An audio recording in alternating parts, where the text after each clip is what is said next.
તારે જે કરવું હોય તે કર, હું ફૂટી કોડી પણ નહીં આપું. કઈ નહીં, હું મારી સગવડ મારી જાતે કરી લઈશ. રાજેશભાઈ મોટા બિઝનેસમેન હતા. મોટી મેડીવાળું મકાન, ઘરે 4-5 ગાડીઓ, એકદમ એશોઆરામવાળી જિંદગી. તેમને એક જ દીકરો અક્ષય. અક્ષય સારી કોલેજમાં ભણતો હતો.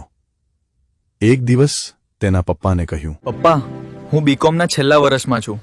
કોલેજ પતે એટલે હું તમારી ઓફિસમાં પાર્ટ ટાઈમ જોબ કરીશ. મારો ખર્ચ જાતે ઉપાડવા માંગુ છું. તું ગાંડો થઈ ગયો છે?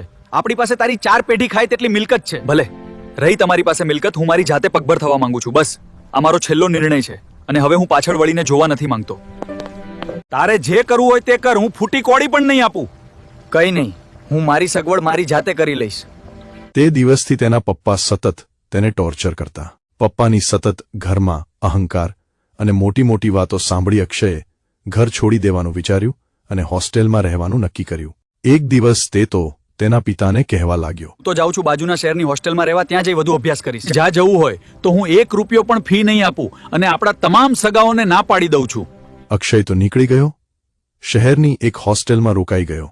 2 મહિના બાદ અક્ષય પાસે પૈસા પતી ગયા એટલે હોસ્ટેલમાં તેની પુત્રી અનેરી સાથે રહેતા ગૃહપતિ ભાગ્યેશકુમારને કહ્યું, વડીલ, મારી મમ્મીએ મારા જન્મદિને મને હીરાની વીંટી આપી હતી. તે હું તમારી પાસે ગીરવે મૂકું છું. શું તમે મને આના બદલામાં થોડા પૈસા આપી શકશો? અરે વિંટી શું કામ ગીરે મૂકે છે? મને તારા પર વિશ્વાસ છે કે તું પૈસા પરત આપી દઈશ. ના, હું ક્યાંક પાર્ટ ટાઈમ નોકરી શોધું ત્યાં સુધી આ વિંટી ગીરવે રાખો. 5 વર્ષ વીતી ગયા. અક્ષયે એક પ્રાઇવેટ કંપનીમાં પાર્ટ ટાઈમ જોબ સ્વીકારી લીધી.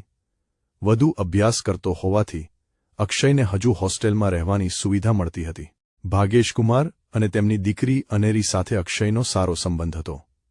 અવારનવાર અક્ષય તેમના ઘરમાં મદદ કરતો હતો.